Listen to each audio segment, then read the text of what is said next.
옛날 옛적에 딸 하나를 데리고 사는 영감이 있었다. 이 영감은 어찌나 거짓말을 좋아하는지 허구한 날 동네 사람들을 불러다가 술 대접을 하면서 그들이 해주는 거짓말을 듣는 것이 그의 가장 큰 낙이었다. 하지만 매일같이 새로운 거짓말을 늘어놓는 일도 쉬운 일이 아니었다. 그러던 어느 날 영감은 원 없이 거짓말을 들을 수 있는 기막힌 생각을 떠올렸다. 거짓말 3마디만 제대로 하는 놈이 있으면 내 사위로 삼겠다. 이렇게 소문을 낸 것이다. 그 집이 한다 하는 부잣집인데다가 딸도 참하기로 소문난 터라 거짓말 깨나 한다는 작자들이 하나둘 모여들기 시작했다. 하지만 수많은 지원자 중에서 거짓말 3마디를 제대로 할 수 있는 사람은 아무도 없었다. 그 이유는 영감이 3번째 거짓말만큼은 절대 인정하지 않는다는 것이었다. 2번째까지는 깔깔거리며 거짓말을 인정하다가도 3번째만 나오면 그래, 맞아. 나도 그때 거기 있었는데 못 봤는가? 하며 능청스럽게 사실이라며 인정하는 바람에 성공하는 이가 아무도 없었다. 자기가 듣고 싶은 거짓말을 실컷 듣고서 말이다. 그때 마침 어려서부터 고생하며 머슴살이를 하던 한 총각이 이 소문을 듣고 도전하기로 했다. 거짓말 3마디만 제대로 하면 부잣집 사위가 돼서 잘 살 텐데 말이오. 뭐 좋은 거짓말이 없으려나. 며칠을 곰곰이 고민하던 총각은 갑자기 무릎을 탁 쳤다. 옳거니. 이렇게 하면 되겠구먼. 그 길로 영감을 찾아간 총각은 당당히 말했다. 영감님, 거짓말 3마디만 하면 사위 삼아 주신다지요? 그럼 그렇고 말고. 그래, 자네는 거짓말을 잘하는가? 썩 잘하지는 못해도 그냥저냥 조금은 합니다. 어디 한번 해보게나. 총각은 자신만만하게 첫 번째 거짓말을 시작했다. 지가요. 예전에 조선 팔도를 안 돌아다닌 곳이 없구먼요. 그러다 몇 년 전 가을에 논산을 내려갔는데 어떤 마을에 은진미륵 돌부처가 높다랗게 서 있더라고요. 근데 그 돌부처 머리 위 나뭇가지에 배가 주렁주렁 열렸지 뭡니까? 배가 아주 노랗게 익었는데 너무 높아서 따먹을 재주가 없더라는 말씀입니다. 허허, 그래서 어찌하였느냐? 그래서 장대란 장대는 죄다 모아가지고 이어붙였는디 그래도 그게 워낙 높아서 나뭇가지에 닿질 않는 거예요. 오호라, 꽤나 높았나 보군. 이 일을 어찌해야 하나 고민하다가 그만 성질이 나서 장대 끝으로 미륵불에 콧구멍을 살살 쑤셨더니만 미륵이 냅다 재채기를 하니께 배가 우수수 떨어지는 거예요. 뭐 그래서 냅다 주워다가 맛나게 먹었죠. 흐흐. 영감이 들어보니 어찌나 능청스럽게 거짓말을 해대는지 배를 잡고 깔깔대며 웃었다. 하하하, 이놈 참말로 능청스럽구나. 그래, 첫 번째 거짓말은 인정이다. 그럼 제가 거짓말 한마디는 한 겁니다. 그래, 잘하는구나. 자, 어서 2번째를 해보거라. 영감은 총각이 또 무슨 거짓말을 늘어놓을까 궁금해 귀를 쫑긋 세우고 이야기를 들었다. 총각은 잠시 뜸을 들이더니 이내 새로운 거짓말을 하기 시작했다. 지가 예전에 황해도 어느 마을을 지나다가 아주 희한한 오리를 본 적이 있구먼요. 희한한 오리, 뭐가 그렇게 특별했나? 영감은 희한한 오리라는 말에 이번엔 어떤 거짓말을 지어낼까 궁금했다. 이 오리가 말입니다. 시상에 보통 오리가 아니더라고요. 걷는 게 아니라 2 날개를 푸드덕거리면서 하늘을 날지 뭡니까? 하늘을 날다니? 오리가 날긴 하지만 오래 못 날지 않은가? 그게 보통 오리라면 그렇죠. 그런데 이 오리는 아주 어릴 때부터 마을 대장장이가 날개에 쇠를 달아서 단련을 시켰더라고요. 야도 처음에는 당연히 못 날았는디 매일같이 날개 힘을 키우니까 어느새 독수리처럼 날아다니더라니까요. 어찌나 신통방통하던지요. 허허, 그럴 수도 있겠지. 그래, 그래서 그 오리가 얼마나 힘이 좋은지 나중에는 하늘을 나는 건 물론이고 사람도 태우고 이리저리 다니더라고요. 저도 그 오리를 타고 장에도 댕겨오고 심지어는 바다 건너 중국까지 여행을 갔다 왔다니까요.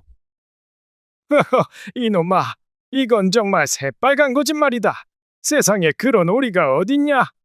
그럼 두 번째 거짓말도 성공이죠? 맞죠? 영감이 박장대소하며 무릎을 쳤다. 이놈, 거짓말하는 재주가 보통이 아니구나. 좋아, 마지막 한마디만 더 해보거라.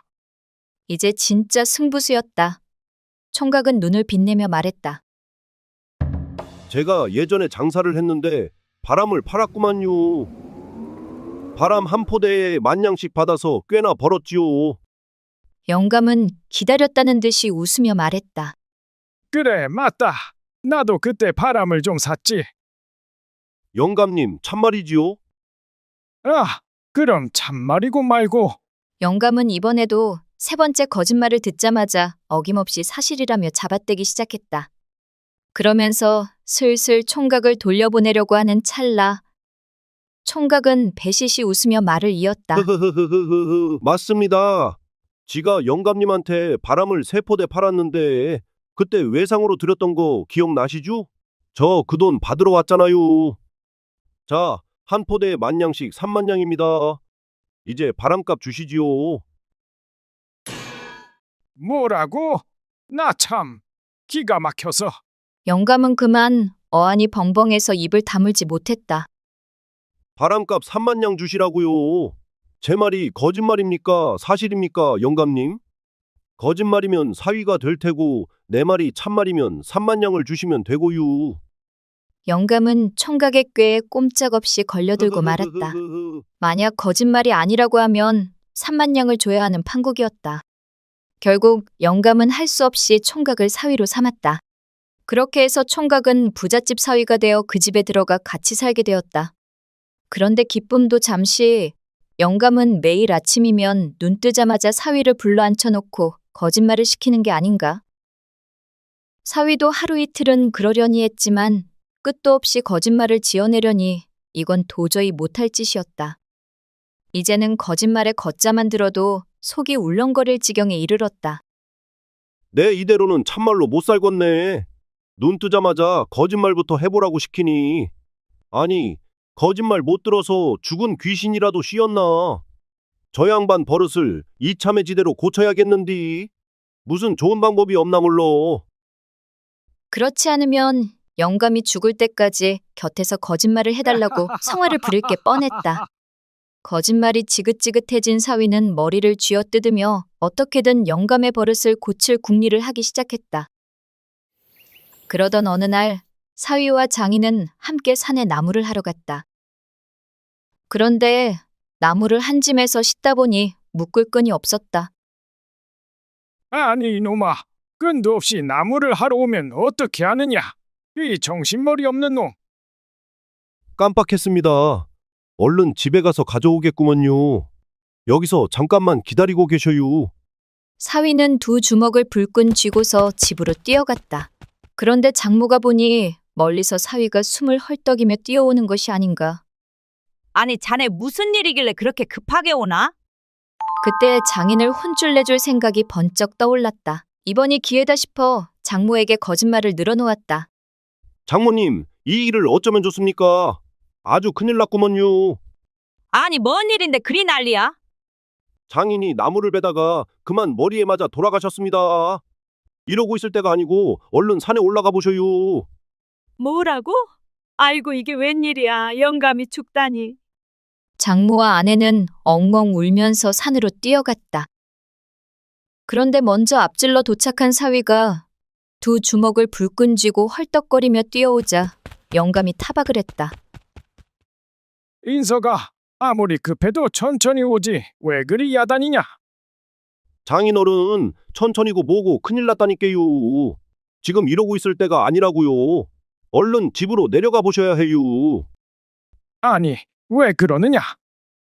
지금 난리도 이런 난리가 없다니까요.